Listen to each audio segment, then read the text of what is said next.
Okay, hello everyone. Hello friends at Empty Cloud. Hello anyone else who's out there.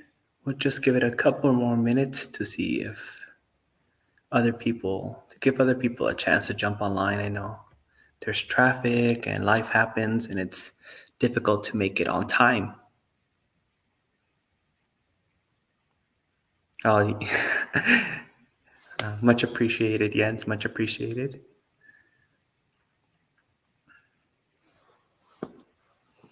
So let's just give it some more time. In the meanwhile, make sure that you don't have to go to the bathroom, go take your bathroom break right now. Maybe grab a bottle of water, drink some water, get seated in a comfortable position while we wait for others to join us.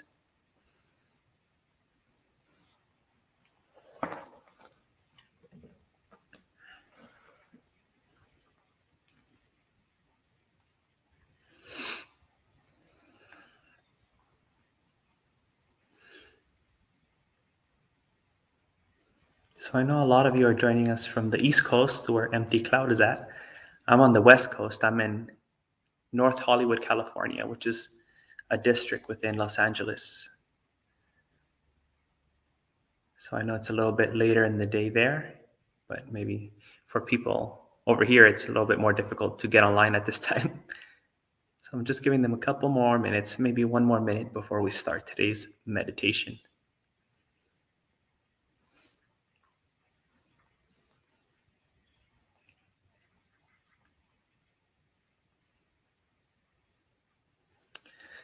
I've been following Bhante and Aya, all their pictures they're sharing of them being in Italy on Instagram and Facebook. It's so nice to see them. Oh, so we have some friends in the UK. Wow, it must be late there. I appreciate you staying awake to see this stream.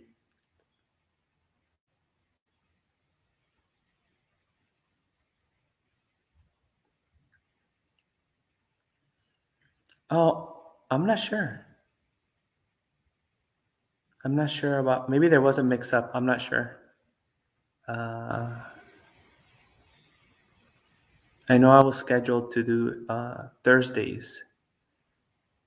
And I just double checked right now to make sure. So yeah, maybe there was some sort of mix up, but it's fine. We're here today. No worries.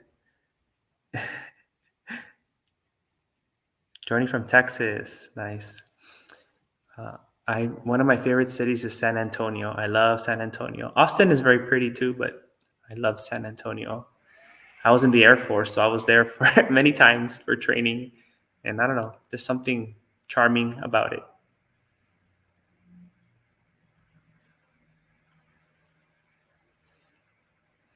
Okay, let's get started. So I want to share with you different meditation that you might be used to. It's a meditation that comes from the Japanese Zen tradition. And I came in contact with this meditation while studying Hakuin Zenji. So Hakuin is a very famous Zen teacher in Japan, and he was known for having some sort of he had some breakdown. He was practicing Zazen for many years. He had some sort of mental breakdown, and he went all around Japan trying to find a cure for his breakdown. And everyone just told him, just sit, just do Zazen, and you'll be fine. And he's like, no, that's the problem. So he finally encountered this kind of like hermit monk who wasn't a Zen practitioner.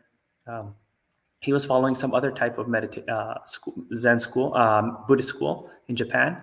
I think it was an esoteric school. But he claimed to have had this, Zen practice that had been lost to the Japanese Zen school. So he taught it to Hakuin. And supposedly Hakuin says that this helped him. It helped him overcome this breakdown that he had. And ever since he started practicing that kind of meditation, when he went back to his monastery, because he was already an abbot, he completely changed how he treated all his monks.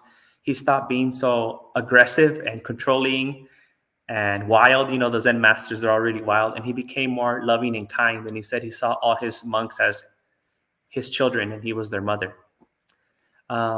So it's kind of like a, I think what some people would call like a samatha practice. So that's what we're going to be doing. So the instructions that this esoteric monk gave to Hakuin was that imagine that there was like a hot stick of butter right on top of your head. I don't know why you would do this. It seems pretty gross, but just imagine there's a hot stick of butter on your head and it slowly starts melting, right? Slowly, slowly, slowly, slowly starts melting down your face, covering your whole head, all the way down your face, down your neck. And it's warm butter. It's like soothing. It's like a balm, a soothing balm. Just covering your body little by little, slowly, slowly, slowly, slowly, slowly, slowly, going down your body until your whole body is covered in this, in this field, in this wrapping, right, of warmness and attention and relaxation and tranquility. Okay? So that's what I kind of want us to do today, okay? So just start off, by getting in a comfortable position, making sure that your back is straight.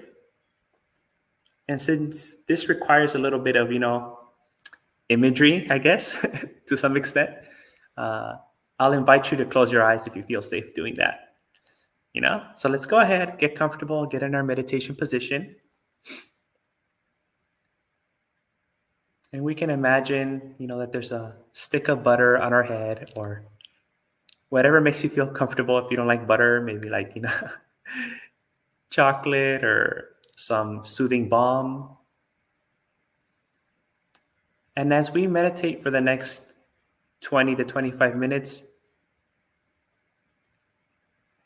just have your attention, your awareness, kind of slide down your body like if it was this melting butter, right? So we'll get this nice coat of awareness, slowly, slowly covering our top of our head, going down our face, our neck, our shoulders, our arms, our body, our legs to our toes, but very, very slowly. Kind of like if it was a body scan, but focusing more on this kind of warm awareness. Yeah, warm awareness. I like that. A warm awareness slowly dripping down your body. And as it comes down your body, it's soothing, it's relaxing, and it starts calming down your body and calming down your mind, okay? So just go ahead and do that however you feel comfortable. And I'll see you in about 20 minutes. Let's go ahead and practice this soothing Hakuin meditation.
So now that your mind is calm, body is relaxed, you can bless yourself with your calm mind by the great wisdom and compassion of the Supreme Buddha, truthfulness of his teachings, Dhamma, noble qualities of his perfect disciples, Mahasangha. May you be well, happy, comfortable, and peaceful.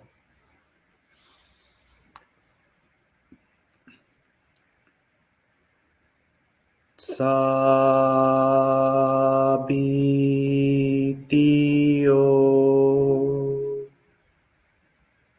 vivanjantu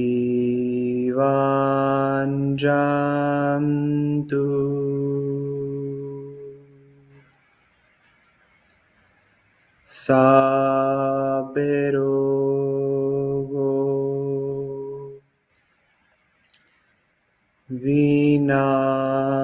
vinasatu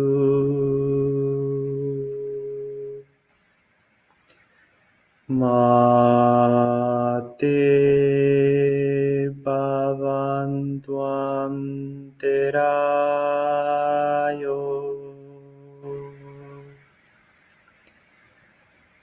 Sukhi digayuko bhava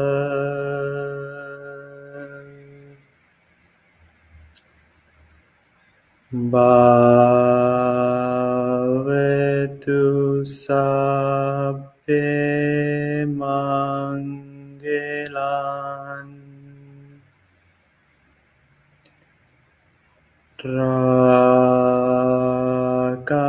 Rakantu sabbe devata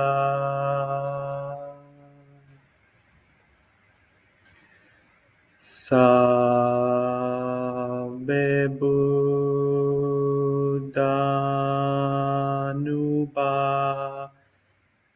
buddhanubhavena Sada soti bhavantu ti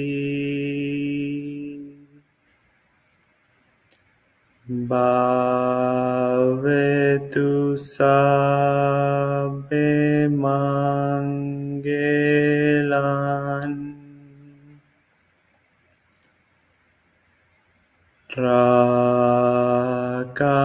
Rakantu sabbe devata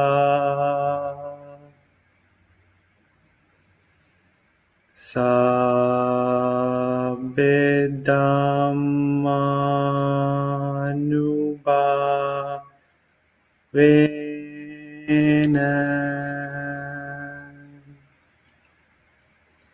Sada soti bhavantu ti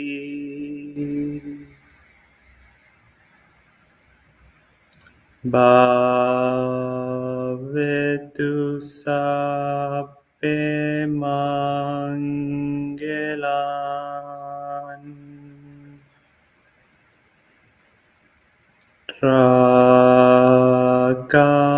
Rakantu sabbe devata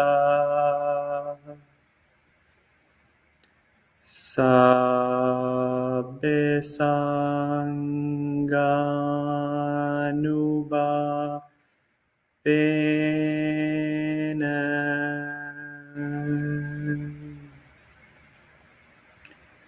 Sada soti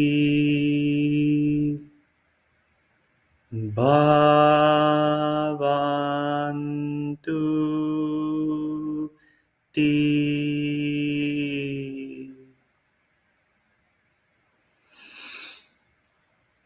Also, by the power of this harmonious action. May you be free from immature company, and may you always have good companions until you attain Nibbana. Imina punya kamena mame bala samagamo satam samagemotu Yavanibana Patiya.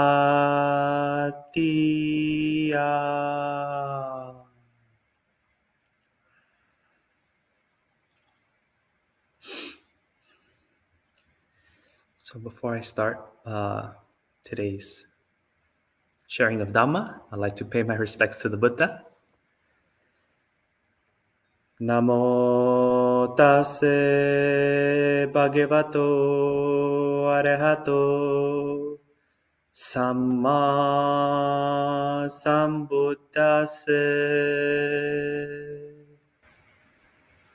Namo tase bhagavato arahato samma sambuddhase. Namo tase bhagavato arahato samma sambuddhase.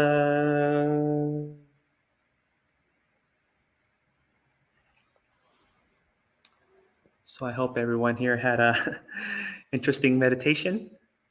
I hope that it went well or that you found it useful. It's kind of something a little bit different, similar in some ways and different in other ways.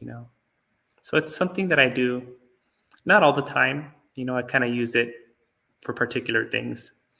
It's not my everyday practice. So today I wanted to share with you a story. You can find it in the Dhammapada. It's called the story of Samavati, right? Of the young girl named Samavati. So it's a very interesting story because there's like an intersection of two stories. Near the end of the story, two stories kind of connect, and there's kind of like a spin-off, right? Like if you have a very popular show, then they'll do a spin-off with one of the characters. There's kind of something like that too. So during the time of the Buddha, there were these two very famous cities. One of them was named Badavati, and the other one was called Kosambi. And each one of these cities had a treasurer, right? And these treasurers were both known for being very generous people, very kind people. So one of these treasurers, the treasurer from the kingdom, from the city of Badavati, his name was Badavatiya, he thought to himself, I heard that the treasurer of the neighboring city, Kosambi, is a very generous, kind person. I'd like to send him a gift so we can become like pen pals, right? They would send messengers in those days. Like, I'd like to have a pen pal. So he sent him a gift, and then the treasurer of Kosambi named Gosaka was so happy to receive this gift, and he's like, yes, I've heard of Badavati, and I'm going to send him a gift back. So he sent him a gift back. And from time to time, throughout the years, they kept, sending each other messages and beautiful gifts back and forth, creating a very beautiful friendship. But one day, in the city of Badavati, there was like a disease. There was this like pandemic that happened, and it started off with like some food and some food problems. And first, the insects started getting sick. Like you saw all the insects dying, and like rats and smaller animals. And then, like, the slaves and servants started falling ill. Then the lower caste people started falling ill. Then the householders started falling ill. And so finally it got all the way up to like the nobles and Bhadavatiya. So before Bhadavatiya and his family, which consisted of his wife and his young teenage daughter, when they saw that, little by little, everyone in the city was getting sick, they said, we got to leave, right? So they basically had to leave the kingdom. The kingdom was falling apart. There was really no more city there. Everything was chaos. So he thought, we should go to the neighboring kingdom of Kosambi, because they're very wealthy. They're very good people. And I know the treasurer there, right? I know Gosaka, and he could probably help us. He's a very nice person. So he got his wife and he got his daughter, and they headed out. But it was a long trip. It was a very long journey. And, they weren't used to traveling on, very little supplies and living outside. They were very wealthy people, right? They lived a luxurious life. So before they got to their destination, they started running out of supplies, and all that walking was very difficult for them. So right before they reached the city of Kosambi, there's like a rest house, right? Kind of like a soup kitchen, something like that. And all the travelers and sick people and poor people would go there to get food. The kingdom of Kosambi would send like extra food to this rest house outside the city for people to eat. That was their way of practicing generosity. So by the time they got close to this rest house, the father was feeling very tired, and the mother was very tired too. And they said, you know what? We're just gonna sit out here outside the city, and you, young daughter, you should go to the rest house and get us some food, because they give away free food. So when you get there, ask them for 3 plates. That you need 3 plates, one for you, one for the mother, and one for the father. So the young girl was a noble girl, right? She's not used to like begging for food or doing these kind of things. She felt kind of shy and embarrassed. She didn't want to do it, but she knew that they were in a very dire situation. So she went. You have to do what you have to do.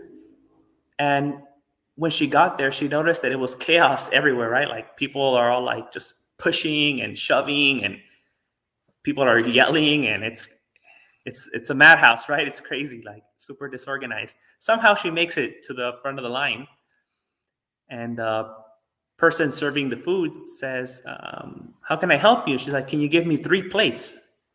And the cook kind of looks at her, and like, this young, teenage girl, how can she eat 3 plates? But he thought to himself, you know what?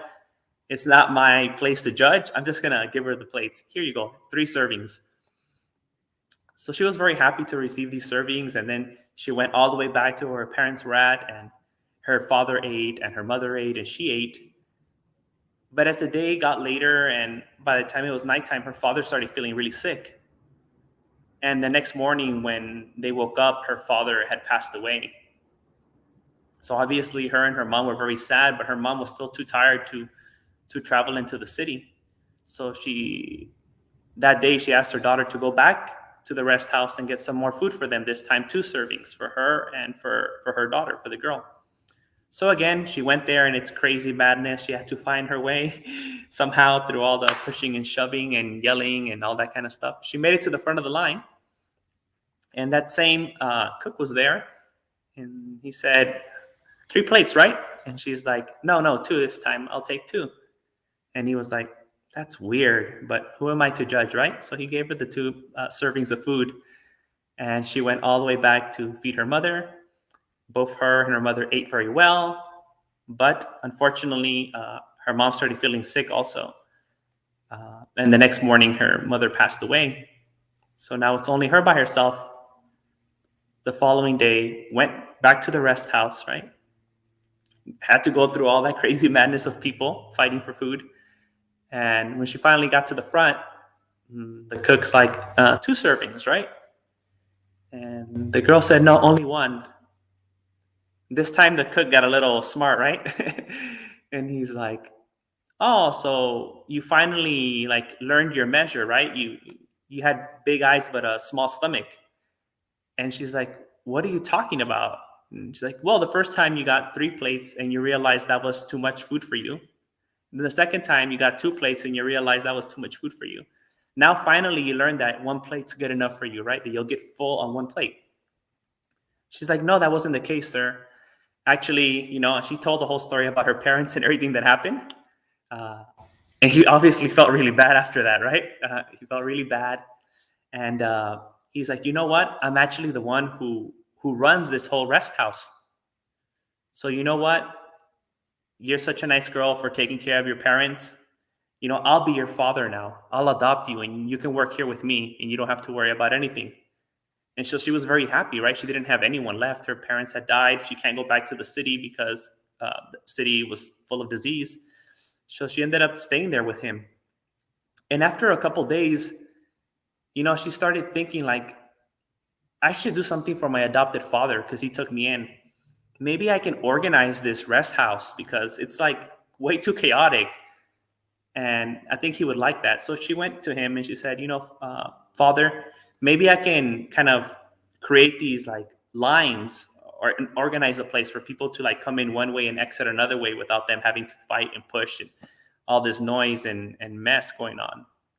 And he's like, "I don't think that's going to work. These people are just going to like, they're not going to pay attention. They're going to skip the line. They're going to like cheat. They're going to do all these things." And she's like, "No, no, please give me a chance. Let me try it tomorrow, and if it doesn't work, that will be the end of it. And we can just let things happen. You have nothing to lose." So her new father said, "Go ahead. You can go ahead and try it out if you want to."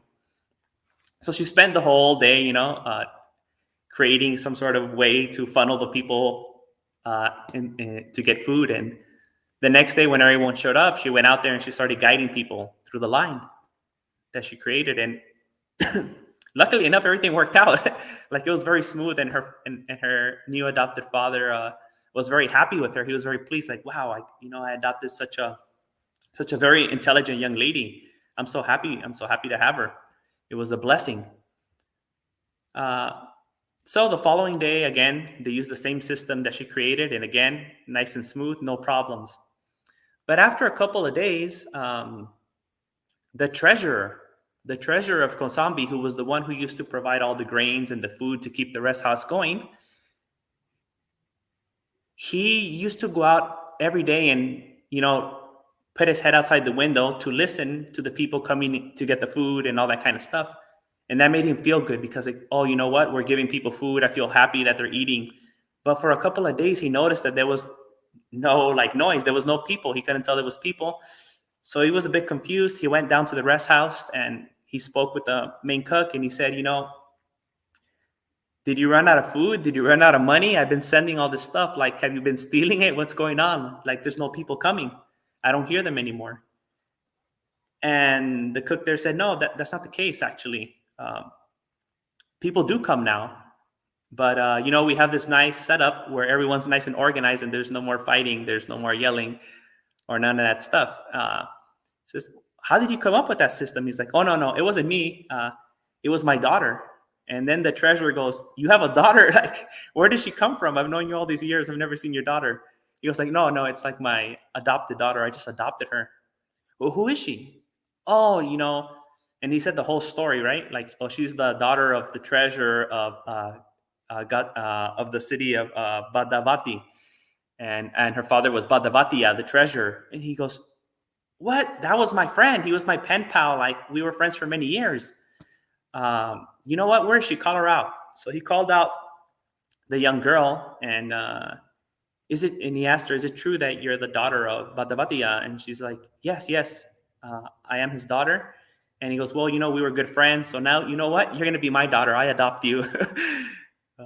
So now she has, how many dads? I lost count, like 3 dads. This is her 3rd dad now. And he was so happy with her that he gave her 500 servants, 500 women servants to be with her all the time. And she lived like, in this beautiful mansion with the treasurer of the kingdom of this kingdom of Kosambi. Yeah, this was Gosaka, the treasurer. So he took her as his daughter and gave her 500 servants. And from time to time, they would go out to the park and, do all these kinds of things, have fun, go on picnics and stuff like that. And one day, the king of Kosambi held like a big carnival or something like that. And everyone was invited. And this young girl went there with all her servants, and they were like having a good time. And the king was like, "Oh, look at all those young ladies having such a good time. Like, who are these young ladies?" And they're like, "Oh, those are the 500 servants and the daughter of the treasurer, Gosaka." And he goes, "Gosaka has a daughter?" They're like, yeah, he has a daughter. He's an adopted daughter. "Oh, really? Let me see her." And he saw her, and she was like very beautiful by now. I think a lot of time ago, she got a little bit older by this time, and she was very beautiful. And he heard about how she was so smart, so intelligent. He ended up marrying her, and he made her like one of his queens. So she moved up now into the palace, and she took her 500 servants with her. But unknown to her, the king already had, like the main queen, right? Like the head queen. And this woman, her name was Magandia.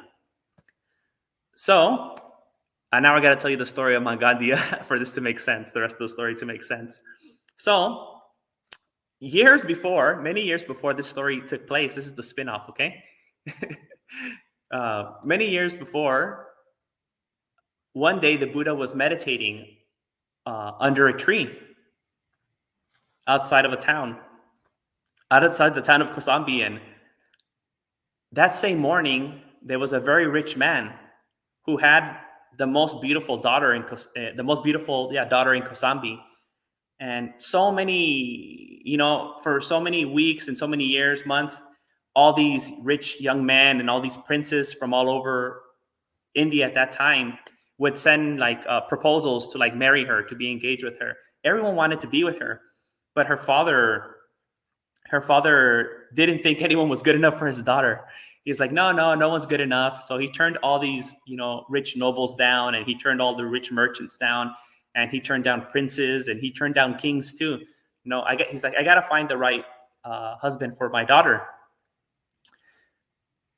So that morning when the Buddha was meditating under the tree, this, rich man with this very beautiful daughter, he went out by himself outside the town. He was walking, and he came across the Buddha. And he saw the Buddha there looking very serene. The Buddha was very handsome according to the suttas, straight posture, right? He had all the good qualities. And he says, "This is the guy, right? This is the person that's worthy of marrying my daughter." So he went up to the Buddha, and he said, "Venerable sir, I've been looking for a person like you. You're an amazing person. I have a daughter. She's very beautiful, and everyone's been trying to marry her and give me money and all this kind of stuff. And I don't think anyone's worthy of her. You're the only person in this world that's worthy of her.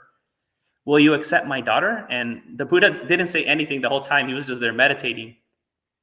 So I guess this man took it as a yes, and he says, "I'll be back tomorrow morning with her, and you can see her for yourself." So the next morning, the man came with his beautiful daughter, Magandia, and he said, "Venerable sir, look, here she is, the most wanted, the most desired young lady in all of India. Princes and kings are dying to marry her, and I offer her to you." And then the Buddha replied with this verse. Some of you might know it. The Buddha said, "What would I want with this skin bag filled of urine and feces? I wouldn't even touch it with my toe." And there's some other parts too, but that's the main part of it. And obviously the father, he got offended, and the girl really got offended. Magandia got really offended, and from that day forward, she hated the Buddha. The father just thought like, well, his loss, right? Any other person would want her. This guy's just like crazy, or something's wrong with him. He's been in the forest too long. So he went back into town, and since he couldn't find any suitable person, he had his daughter marry the king.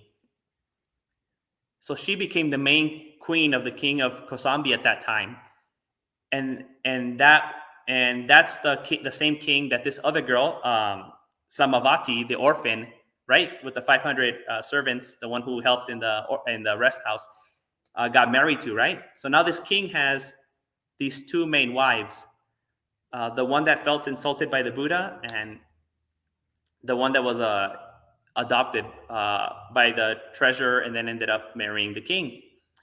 So back to the original story, we're coming back now. It turns out this Samavati, this young girl who married the king and with the 500 servants, this whole orphan story, she became a devout follower of the Buddha. She was very, very devout. And Magandia resented her for that, right? Because she held a grudge against the Buddha and any of the Buddha's followers. Actually, she didn't really let the king even visit the Buddha. She would always try to interfere with anyone in the palace visiting the Buddha. So she had it out for this other queen who was a follower of the Buddha. So she started spreading rumors. She told the king, you know what? Your wife, she loves the Buddha more than you. She's obsessed with him, she peeks out of any little hole in the castle just to get a glimpse of the Buddha. And so do all her 500 servants. They love him more than they love you. So the king did get a little jealous. So he ordered for all the holes and all the windows, everything to be closed. So the other queen couldn't see anything, and her 500 servants couldn't look at the Buddha. But that wasn't good enough for Magandia. She wanted this young girl to be punished. She couldn't accept anyone who followed the Buddha to be living in the castle. So then she came up with another plan. She hid a snake in this vase and then put it near the king. And when the king went to move the flowers in the vase, the snake came out and almost bit him. And then he wanted to find out who it was, and Magandia said, it must be her, right? It must be that other queen. She's trying to kill you so she can take over. And he didn't believe it at first, but Magandia got a bunch of people in the palace to play into this rumor. So the king got paranoid. And he says, okay, we're going to come up with a test. Bring Samavati, the other queen, bring her in front of me and all her maids, and I'm going to get these arrows, poison-tipped arrows, and I'm going to shoot it at her, right? And if it hits her, then she's guilty. She's the one who put the snake. But if it misses, then she's innocent, They thought some divine intervention was going to save her. So the king got his arrows and he started shooting at them, and, there was some sort of intervention there. I don't know how it happened, but none of the arrows hit. And the king said, wow, they are innocent. We got the wrong people. So they're not the ones who put the snake in the vase to try to assassinate me. So finally, Magandia, the queen, the evil queen, right? She couldn't take it anymore. She's like, I'm going to take matters into my own hands now. And she got her uncle, who lived in another city, to come over and to set the place on fire that night where Samavati and her 500 servants would live. So Samavati, she was such a devout follower of the Buddha, and all her followers, all her 500 servants were such devout followers that they would all practice meditation. And they were good meditators. They were very good meditators. I think it says they went into jhanas, they were very, very good meditators. And the night when they set the place on fire, they were all in deep meditation. And they didn't even notice that the place was on fire. And they got burned alive in there. But since they were such good practitioners, it says that they were all reborn in a good place, right? I think they were reborn in heaven because they were all stream enterers. Most of them were stream enterers. It says they all reached some level of awakening. So they were free. And then the king found out, right? The king eventually found out who set the fire by kind of tricking the evil queen. He pretended to be happy. He's like, yes, finally someone took care of those women who were in love with the Buddha and who tried to kill me. If I knew who it was, I would give him a prize. I would give him a boon. I would give him a wish. If I find out who it is, I'm going to reward them. So after some time of hearing this, the evil queen finally said, well, I guess it's safe. He really means it. My lord, I'm the one who got rid of her for you and all those other women. And the king said, "Oh, that's very good. Thank you so much." He kept playing along. He's like, "Yeah, yeah, that was a good thing that you did. You know what? How about you invite all of your family to come to the castle, and I'm gonna give everyone gifts. I'm gonna reward everyone for this good action." And she's like, "Thank you so much." So she invited all her family members to the castle, and when they got there, lo and behold, there was no gifts. uh, the king told her, "I know what you did, and you did a very bad thing." So he ended up killing her and all her family members um, for burning those for burning his wife and the other 500 servants. So this is like the story that I wanted to share with you. It's related to like 3 different verses in the Dhammapada.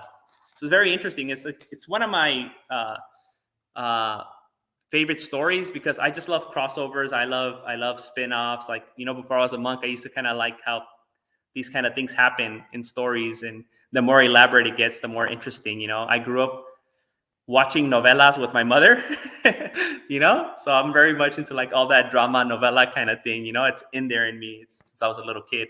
So this was very much, I saw it like as a, like as a Mexican novella. It's like, oh, this is so interesting.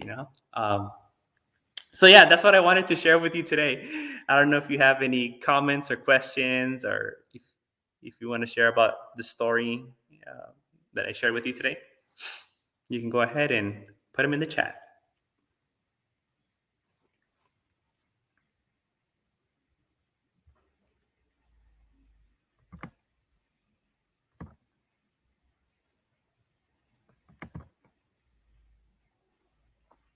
Or if you have maybe you don't have any questions about the story or any comments, but I'm open to questions about me. If you have any questions about me, you might not know me. This might be the first time that you're seeing me. If you have any questions about me, then I can go ahead and answer those too. Sud S says, did the king incur bad karma because killing all those family members? That is very unwholesome. Yeah, it doesn't say in the story. I haven't seen it, but definitely yes. If we look at all the suttas and we see how the Buddha talks about kamma and vipaka, definitely killing is never acceptable. So yes, he most likely, for sure, I would say, got bad karma. How the results of that bad karma appeared, we don't know, right? Everyone experiences their karma differently, depending on where they're born, at what time it comes to them, at what time it arises, what time the seeds come up and give fruit. So definitely, I would say he would later experience bad karma. Oh, thank you, Alan. Sud S says, also, do you think there were Dhamma protecting Devas who were protecting the Samavati girl? Yes, definitely. Dhamma protects, right? Those who practice the Dhamma are protected by the Dhamma and the guardians of the Dhamma, which are many Devas at that time, especially. Many Devas were followers of the Buddha and still are. I don't think they changed their minds. So I think most likely that they were all protected by some sort of Devas from the poisoned arrows.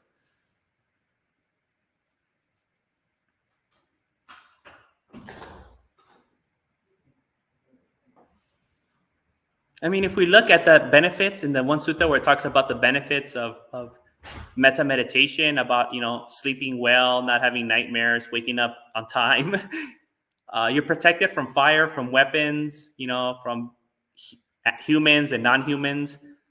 So maybe they were also just very advanced metta bhavana practitioners, right? Brahma vihara, so they were protected by metta.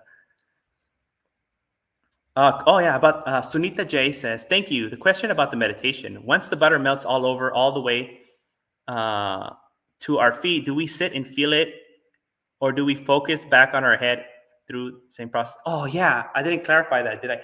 No, so then what you do is you just kind of encompass the whole body, right? So now like your whole body is covered in this nice warm butter of attention, right? And you become aware of the entire body, right? So it's like a whole soothing, like if you were like in a sauna or in a jacuzzi and you're like, and they're all nice. Yeah. So at the end, you just cover the whole body. The whole body's covered by that time, and the whole body itself becomes the focus. Eric Burdett. I have a question about the meditation, Venerable. Is it acceptable to conceptualize the butter in the meditation as a concept such as insight or wisdom? I've been learning about the namas and niyamas. So we have to remember that this meditation is coming to us from like esoteric Japanese Buddhism, and then was incorporated into Japanese Zen by Hakuin. Uh, so it was very much seen just like as it's its own practice, and there wasn't very much any other steps added to it, like analytical steps. But you know what? Experiment, be curious, try it out, and then next Thursday, let me know how it goes. Yeah, go ahead, give it a try, and let's see what happens.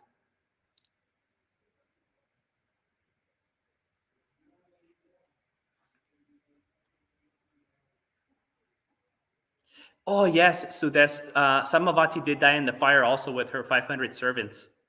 Yeah, and I think she was like the one who had the highest level of awakening. I don't remember exactly what level, but she definitely had a higher level of awakening than everyone else.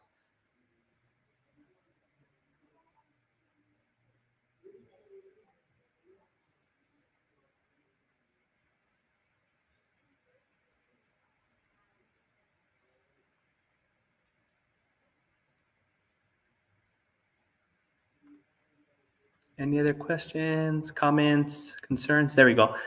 Amaranta Arcadia Castillo Gomez. Venerable, I like Tucotif. You are from Mexico. Are you frequently here teaching?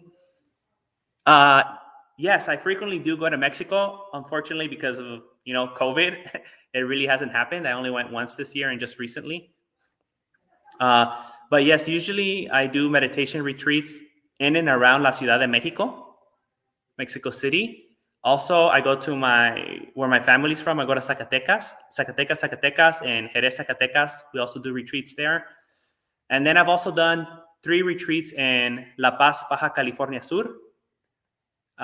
So yeah, I'm in and around Mexico, and hopefully soon, again, hopefully within the next couple months, I'll be back in Mexico doing meditation retreats.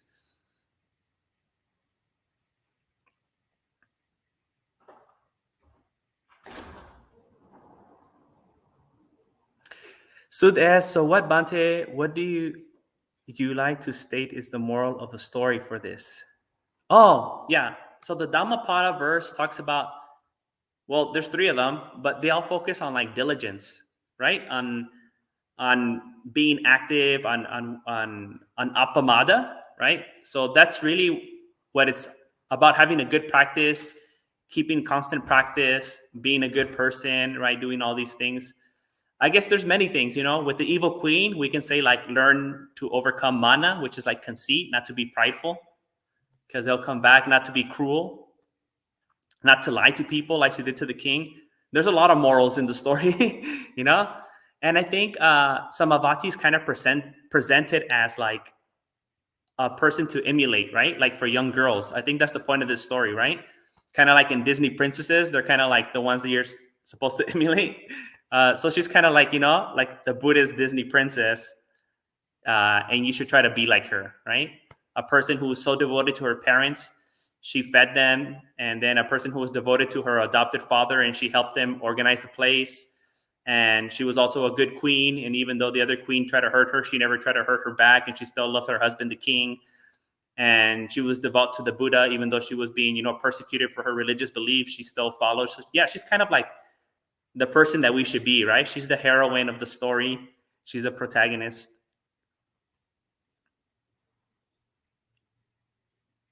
Yeah, all those things. Dhamma protects. Yes, conceit will kill. Yes, there's so many, because the story's so long. It's like an epic story. There's so many lessons in there, right? Like each event has like some sort of lesson in it.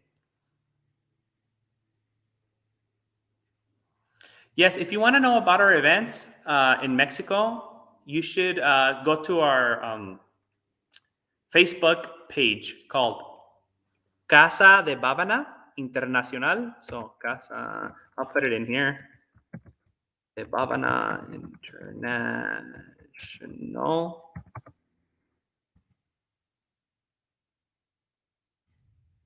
Yeah, so if you go to our Facebook group, Casa de Bávana International, You'll see all the events that we got going on. We have weekly meditations in Espanol, both in Mexico and in España also. So we have like two groups. And we also have we're trying to start a group in Argentina because we got a lot of people there also. So yeah, if you just go there, then you'll be up to date with all the things that we're doing.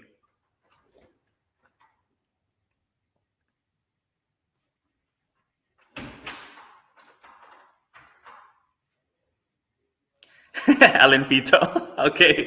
Yes. There's a book that's out on Amazon for use Spanish parlantes, right? Spanish speakers, de habla español, hispana. So if you go to Amazon and you put my teacher's name, Bhante Puniji, Madhavala Puniji, you'll see the book. In Spanish, it's called Ascendiendo el Supernormal Octuple Sendero. That's the name of it. I know it's a mouthful. Let me see if I can put a link in the chat if you're interested in reading some Dhamma in Español. And you can support us by getting this book on Amazon.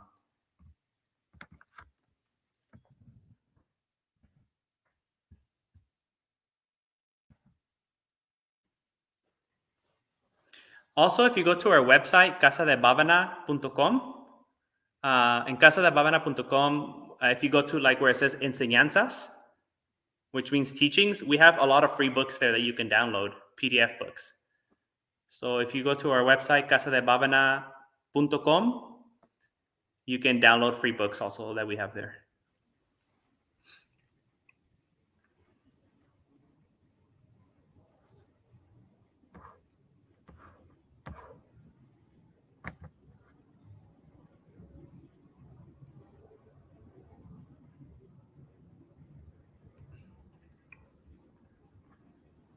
So I'll give another opportunity for any more questions or comments. If not, then I'll call it quits for tonight. So I'll give you a minute to type. If you're typing something in. Oh, here we go. Why did the Buddha speak so harshly? I'm not trying to criticize the Buddha. I don't understand. So I think, I don't think the Buddha's tone when he said it was like aggressive or harsh. I think the Buddha just said it the way it is, right? He's like, we're a skin bag. That's true. And we do have urine and feces. That's true. And he wasn't interested, right? Saying like he wouldn't touch it even with his toe was a way of him showing that he wasn't interested. And we see like the body contemplations, right? The nails, teeth, tongue, and all this stuff, and then the decaying body. So this kind of using the body this way in the suttas is a very common thing to look at the body and its parts this way, It's not like the Buddha was acting out of character in this particular situation. That's just the way the Buddha and the suttas talk about the body commonly throughout the suttas.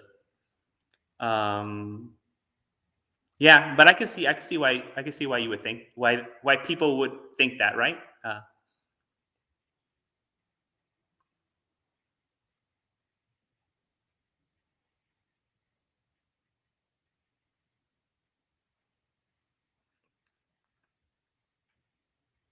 Okay, friends, I guess that's it for today. It was so nice seeing you. I'll be back next week at the same time. And yeah, try out the meditation, Hakuin's, head butter meditation. And let me know how it goes. If you have any questions about it and want to share your experiences or something comes up about this story later on, you can always ask me again next week. Yeah, and that's it for today. So may you be well, happy, comfortable, and peaceful. Have a good day, good evening, good morning, wherever you're at. And see you next time. Suki Hotu. Wish you all the best.